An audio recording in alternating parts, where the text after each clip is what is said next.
महर्षी धौम्य ऋषी त्यांच्या आश्रमात खूप शिष्य होते. त्यांच्या आश्रमात एक हुशार शिष्य होता. त्या हुशार शिष्याचं नाव होतं अरुणी. एकदा काय झाले, गावात पाऊस पडला. 2 दिवसापूर्वी शिष्यांनी शेताला बांध बांधला होता. पावसाच्या टपोऱ्या थेंबामुळे तो बांध फुटला आणि त्याच्यातलं पाणी आश्रमात येऊ लागलं.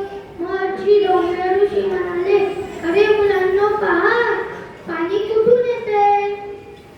मग सगळे शिष्य शोधायला गेले. सगळे एकत्र जमले. त्यांनी माती दगड ठेवले जिथं बांध फुटलं, पण त्यांच्या प्रयत्नाला काही यश लागलं नाही.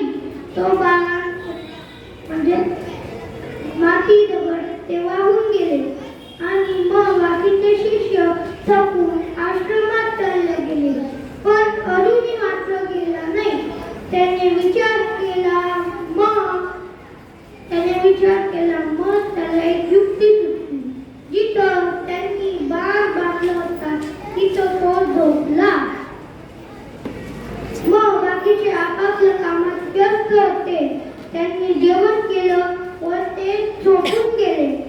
मग जेव्हा शिष्य परिपाठ करत होते तेव्हा महर्षी धौम्य ऋषींना अरुणीची चिंता वाटली.